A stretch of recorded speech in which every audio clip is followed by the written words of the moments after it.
Salut à tous. J'ai vu que sur pas mal de forums là en ce moment ça discutait pas mal de notre jonction. C'est un thème qui est récurrent. Donc je vais faire une petite vidéo de discussion autour de ça. Donc c'est pas un tutoriel sur comment faire un rappel. Si vous voulez juste savoir comment on fait un rappel, je vais mettre en description le lien pour le site Petzl et puis ce sera amplement suffisant. Donc là c'est vraiment pour discuter du pourquoi et du comment. En fait, si je fais une vidéo un peu comme ça, ouverte de discussion, je me suis rendu compte que souvent, quand tu demandes aux gens pourquoi ils font telle manip de cette manière et pas autrement, on te répond soit bah, j'ai vu un tutoriel, c'est comme ça, ou alors c'est un initiateur qui m'a dit il faut faire comme ça. Alors tu demandes à l'initiateur, lui il te répond c'est un BE lors d'un stage fédéral qui m'a dit il fallait faire comme ça et c'est pas autrement. Le BE il te dit c'est pas comme c'est comme ça, c'est pas autrement, c'est l'ENSA qui le dit. L'ENSA, bah, si l'ENSA l'a dit, c'est forcément comme ça. Donc c'est assez entre guillemets agaçant de te rendre compte que les gens font les choses juste parce qu'on leur a dit de faire comme ça et pas mal de grimpeurs du coup savent plus trop pourquoi ils font les choses comme ça. C'est un peu dommage parce qu'on a énormément de techniques qui existent. Alors évidemment, on grimpe pas pour faire des nœuds, mais quant à faire des manips, autant les faire proprement et à sa sauce. Donc à la base, il n'y avait pas besoin de... Enfin, moi j'ai pas connu cette époque, mais à la base, les cordes à double étaient vendues directement en 100 mètres. Donc il y avait juste à dédoubler la corde pour faire les rappels. Petit à petit, il y a des grimpeurs qui se sont dit on va la couper en deux. C'est plus joli pour s'encorder déjà. Et surtout, on sépare la corde pendant la marche d'approche. Donc c'est le bon plan quoi. Les fabricants surtout, ils se sont dit c'est le bon plan. Parce que par exemple, quand il te reste 70 mètres de corde en production, ben tu fais une 60 mètres quoi. Il n'y a pas de souci avec ça. Alors que à l'époque, il te restait 70 mètres, tu pouvais pas faire une 100 mètres quoi. Donc il y a un peu de ça aussi. Donc le premier nœud entre guillemets qui est apparu pour connecter deux cordes, c'est le pêcheur simple. Ça faut jamais l'utiliser, je le montre juste pour ça, une petite histoire quoi. Alors on peut encore voir des vieux entre guillemets qui l'utilisent pour faire leurs anneaux de cordelettes, des trucs comme ça. Franchement moi je vous garantis que c'est pas une bonne idée. Donc forcément là je l'ai pas serré, je l'ai pas dressé, mais vous voyez l'idée. Donc alors après les gens se sont dit bon, on va faire le pêcheur double. Ça par contre c'est super safe. C'est que de capucins en fin de compte. Hein. C'est probablement le nœud de jonction le plus solide. Bon, à part si on commence à faire des trucs à double, à triple. Si je fais un pêcheur quadruple, ça sera forcément plus solide. Mais voilà. C'est super solide ça. Ça accepte des différences de diamètre assez élevées. Ok. Enfin, faudrait pas faire ça avec une Dynama non plus. Hein. Mais ça permet quand même pas mal de marge. Et surtout, l'inconvénient quand même, ce que je veux dire, c'est que c'est difficile à défaire. Ça sera moins difficile si vous faites un triple par exemple, mais ça reste difficile à défaire. Donc après, le nœud qui a commencé à être utilisé aussi pas mal, c'est le nœud de sangle.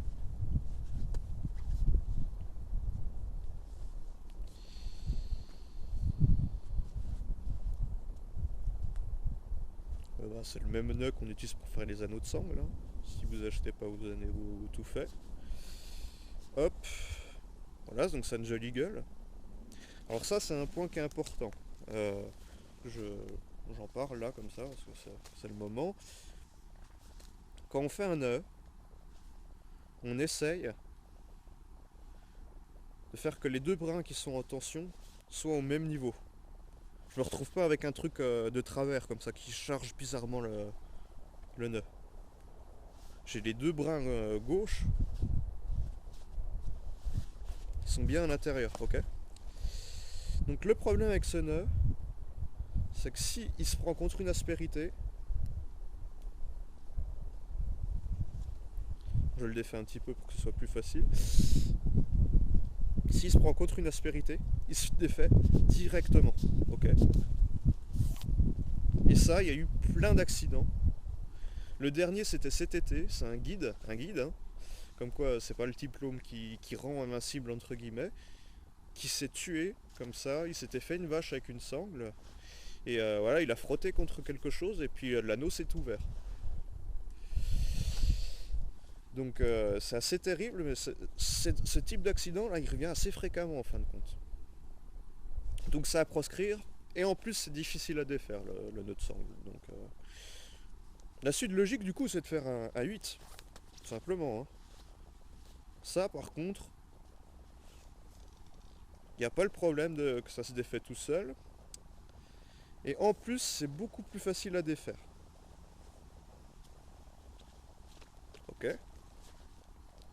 Donc voilà, ça c'est ce que je voulais vous montrer. Là par exemple, j'ai pas les brins qui sont dans le même axe. Donc quand je charge, ça tourne un peu. Je me retrouve avec... voilà, je suis pas sur le même niveau. Ça c'est super mauvais. Alors sur un nœud comme le 8 qui est assez tolérant, c'est pas grave, vous vous en rendrez pas compte. Mais avec certains nœuds, ça peut faire vraiment des trucs sales. Donc pour le défaire, c'est assez facile, il suffit de le malaxer, comme ça pour l'ouvrir. Enfin, vous connaissez le 8. Alors un nœud qu'il faut jamais, mais alors jamais utiliser pour faire un nœud de jonction, mais que je vais montrer quand même parce que je l'ai vu plusieurs fois, dont carrément un ami qui était BE et qui l'utilisait systématiquement, qui le montrait à ses clients, enfin la totale, parce qu'en formation on lui a montré que c'était comme ça et pas autrement, donc voilà. C'est le nœud plat, c'est super joli, c'est mignon comme tout, mais dans donc, le Ashley Book of Notes, donc la référence en matière de nœuds du siècle dernier. C'est un bouquin qui fait 600 pages en fait, et c'est un mec qui a passé sa vie à recenser tous les nœuds de son époque. Bon, maintenant il est totalement obsolète parce qu'à l'époque les cordes nylon n'existaient pas, et donc c'était que de la fibre naturelle, et donc la moitié des nœuds ne marchent pas avec du synthétique, et on pourrait rajouter facilement 600-700 pages avec tous les nouveaux nœuds qui sont apparus pour le synthétique. Et donc dans ce bouquin-là, il marque, et c'est quand même assez classe, que c'est le nœud qui a probablement fait le plus de morts dans la marine. Alors pourquoi? Si j'ai pas deux brins qui font exactement le même diamètre, ça glisse. Alors si vous avez par exemple acheté deux brins de corde à double ensemble, comme ça, ou même coupé une 100 mètres en deux, hein, euh, vos brins, ils n'auront pas exactement le même diamètre, ça c'est forcé. Parce qu'avec l'effet chaussette, et plein de trucs comme ça, il y a toujours un côté qui est plus rigide que l'autre, enfin, donc c'est impossible d'avoir le même diamètre. Avec deux extrémités même d'une même corde, hein, si je voulais faire un anneau. Mais un autre danger, c'est que ça se transforme extrêmement facilement en tête d'alouette. Moi, ce qui me pose vraiment problème avec ce nœud, c'est que si on le fait mal, je, je vous laisse deviner pourquoi il est mauvais. Quand je le mets en tension, tac, il se défait totalement. Ça, c'est super dangereux. Moi, pendant un moment, j'ai utilisé le papillon. Alors ça, c'est un peu une dédicace à l'ENSA qui s'est un peu foutu de ma gueule quand je lui leur ai demandé. En fait, l'ENSA a fait une vidéo sur les nœuds de jonction assez récemment, carrément une étude. Et donc je leur ai demandé s'ils avaient testé le papillon, et on m'a gentiment expliqué que non, c'était impossible de joindre deux cordes avec un papillon. Donc ça, c'est pour vous les mecs. Donc moi, j'aime beaucoup ça, pour joindre deux cordes. Mais pareil, j'ai pas de valeur par rapport à ça. Donc quelques petites valeurs. Hop. Toc toc toc. Alors le 8, là qu'on a vu avant, il nous laisse 55% de la résistance résiduelle de la corde.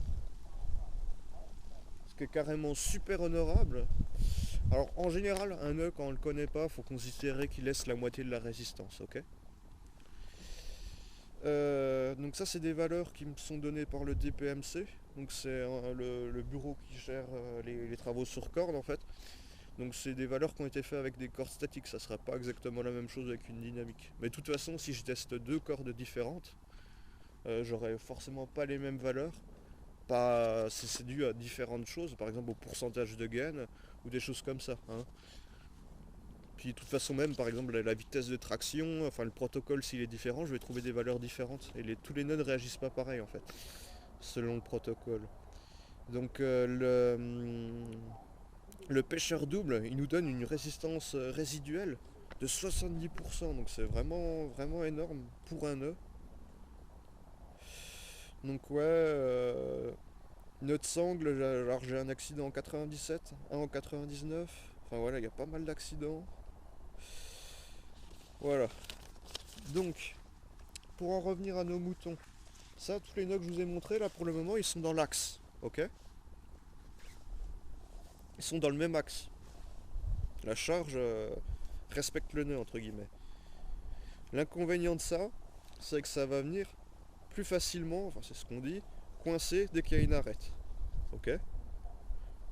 Faut pas oublier qu'il y a encore pas mal de gens qui utilisent des nœuds pour faire des coinceurs, hein. Et ton rappel, il en fait facilement un coinceur géant. Donc pour pallier à ce problème-là, il y a des mecs qui sont arrivés avec une idée géniale. Donc le fameux EDK, European Death Knot, donc juste un plein point en fait, c'est le nœud qui est recommandé par à peu près tout le monde, Petzl notamment. Mais bon, il a du coup ce petit surnom European Death Knot. Bon, on peut penser que c'est un peu une vengeance quand même par rapport au American Death Triangle, là, vous savez, la fausse triangulation. Mais quand même. Donc ce qui est important quand on fait ce nœud, c'est de laisser vraiment une bonne marge. Une très bonne marge. On dit souvent 40 cm. Donc on peut utiliser par exemple une partie de son corps pour trouver cette distance. Pour vérifier. Ça c'est un moyen mémotechnique. Donc tous les nœuds on devrait faire comme ça. Mais là en particulier, il faut serrer tous les brins indépendamment. Donc je serre le premier brin. Tac, celui-là. Mais genre super fort. Et moi-même, je refais un petit tour à la fin pour égaliser. Donc voilà. On a un nœud qui est quand même... qui a donc l'avantage de rouler sur les arêtes, ok? Ça c'est super cool. Par contre, on peut citer qu'il y a déjà eu des accidents avec ce nœud. Pourquoi? Sous des charges assez faibles, il peut commencer à rouler et à se retourner plusieurs fois, jusqu'à s'échapper de la corde. Ok? Donc là, j'apprends certainement rien à personne. Et donc c'est pour ça qu'on laisse une marge. Moi, personnellement, quand c'est une corde que je connais pas, j'en fais un deuxième. Alors ça fait rire certains des fois, mais moi du coup, je suis tranquille comme ça et j'y réfléchis pas. Faut oublier que si on enchaîne les rappels, prendre 10 secondes de plus pour faire un deuxième nœud, c'est pas très grave. Donc je disais, il y a eu des accidents avec ce nœud. Si vous laissez pas assez de marge, il y a de fortes chances que ça se passe mal. Mais également, si vous utilisez des cordes d'un diamètre différent, c'est vraiment pas conseillé. Mais si vous quand même vous l'utilisez, on va avoir le brin le plus fin à l'intérieur. Ok? À cet endroit-là. Ça c'est important de le préciser. Donc un autre nœud, ça c'est pas le nœud qui est recommandé par la FFME ni par l'ENSA. Le nœud qui est recommandé par eux, c'est le 8.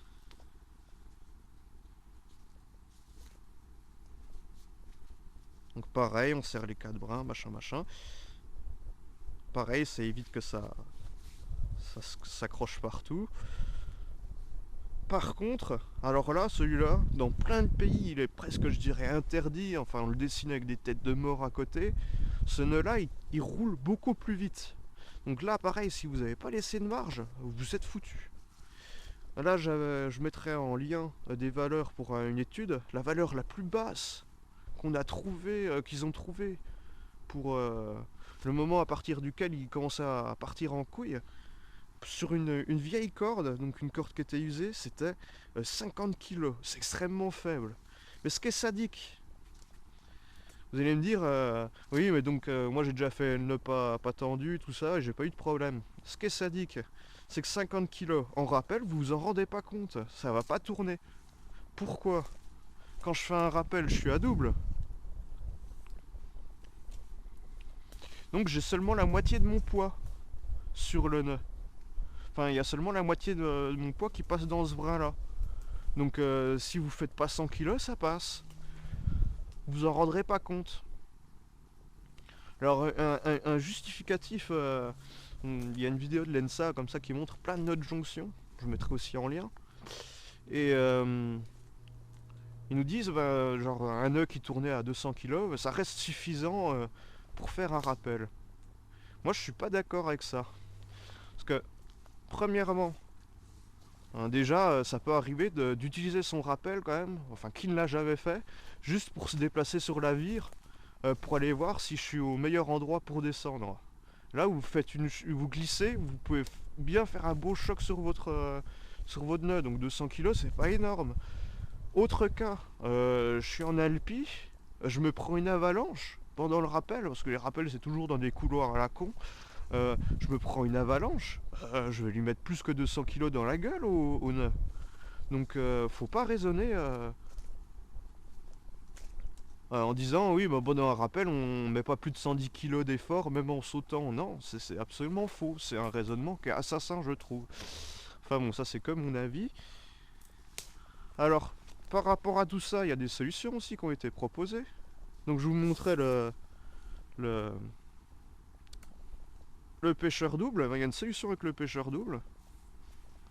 C'est de le faire comme ça un peu offset. Donc ça. Hop. Donc je le fais dans ce sens-là. Ok. Je viens faire le deuxième par au-dessus. Alors, je ne vais pas faire un tutoriel comment faire ce nœud. Hein. Si vous n'avez pas compris, ne l'utilisez pas. Évidemment, il y a plus de chances de se tromper avec si on n'est pas réveillé. Donc je me retrouve avec un truc comme ça, ok. Donc j'ai tous les avantages.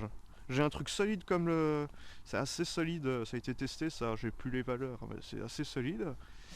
Et ça réagit, pareil sur les arêtes, ça s'échappe, ok. Donc ça c'est intéressant. Puis vu que le nœud a travaillé en ouverture, il se défait pas trop mal. Donc ça c'est pas mal du tout.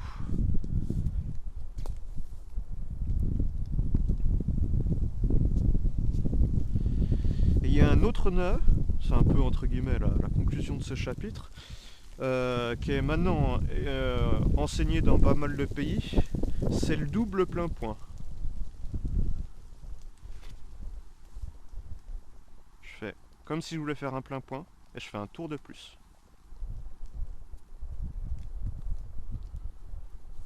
Ok. Je me retrouve avec un bon gros nœud qui lui va se retourner beaucoup moins facilement. Bon, il faut le serrer beaucoup plus. Hein. Voilà, ça c'est un peu la réponse à tous ces débats, je dirais. Ça c'est vraiment bien. Moi j'aime beaucoup, ça se défait beaucoup plus facilement que le plein point. Même si le plein point il a travaillé aussi en ouverture. Donc un deuxième truc que j'aimerais préciser, c'est ouais par exemple avec le... Il y a eu plein d'accidents, vraiment, hein, je vous mettrai aussi des liens par rapport à ça dans le descriptif. Avec EDK et puis le 8 aussi. Plus le 8. Le 8, il y a eu vraiment beaucoup d'accidents. Et nous, on le teste toujours, on le voit dans les vidéos, tester en arrachement simple. Et déjà, qu'est-ce qui se passe si la corde est mouillée? S'il n'y en a qu'une des deux qui est mouillée?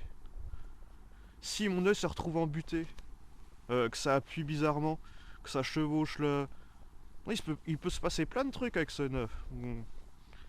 Donc, faut utiliser en faisant gaffe. Oui, donc pour ceux qui sont un peu débutants, un rappel, en fait, quand on part d'un rappel, on veut toujours avoir le nœud loin du maillon, pour pas avoir d'embrouille. Parce que si ça coince là-dedans, ça va vite être la galère à défaire. Donc voilà, ça c'est pour 2 cordes qui font le même diamètre. Alors du coup, pareil, dans la petite vidéo de l'ENSA, là, qui est assez intéressante, je mettrai donc en description, à une petite cordelette, à une dynama, quelque chose pour faire un rappel. Donc eux, ils nous conseillent des solutions un peu à la con comme ça, genre j'attache tout ensemble, je fais un gros nœud pour faire une butée. Vous voyez là par exemple, j'ai fait le contraire de ce que j'ai dit tout à l'heure, je voudrais que ce soit en bas. Et ou j'en fais 2, des trucs comme ça pour faire des butées comme ça. Moi je suis pas pour ces techniques là en général, je trouve ça dommage. Ce que je conseille,